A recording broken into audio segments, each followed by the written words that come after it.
These are the Towers of Silence in Yazd, Iran. And here, I'd like to give you the context for a poem of mine. But first, the reason that we are filming here, particularly this poem, is due to the fact of the history that's here. And that at the same time, as this being a cemetery where Zoroastrians in the past would bring their dead, a sky cemetery, wherein they would arrange their dead from children in a first ring, women in a second ring, and men in a third ring, and allow the vultures and the wind and the air and the bacteria and the fungi to take care of the bodies and to feed upon them. That as it's a place of silence and reflection and is very solemn, it is a place that is life-giving. Because the way the decomposers come and take that flesh, they give it back to the rest of the land. They give it to the forests and even to this desert that will eventually feed into the plants that the people will eat. And it is a cycle. It is a continuous wave. And that is why I recited glowing wave here. So now glowing wave, it starts from a single line, particularly in the Tractatus Logico-Philosophicus of Ludwig Wittgenstein. Now, I take a very literal interpretation of the words, but the quote is this: "The limits of my language are the limits of my world." And the poem declares that very thing, but in other words.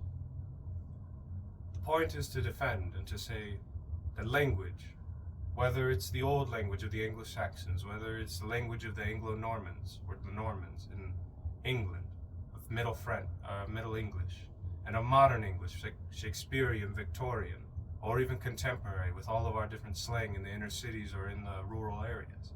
All of that language is available to me to be able to create the works of art and the poetry that I want to create and that I desire and need to create.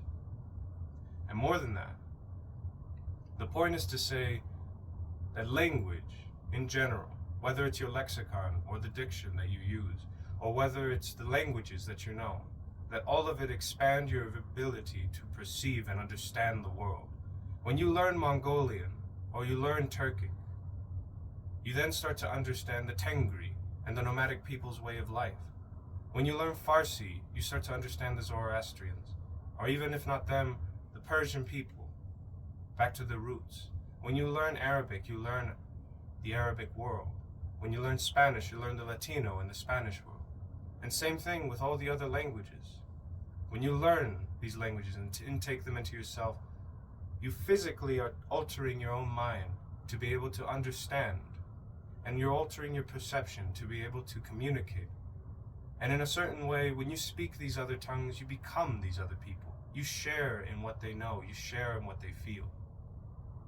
And this is why I want to learn languages. This is why I've been learning languages. And this is why I'm writing poetry. To be able to communicate with you. Whether you speak English or whether you don't. Through my poetry, I try to convey something. I try to reach out, that you may understand, that you may also see. And whether you hear it or not, whether you understand it or not, it will touch you.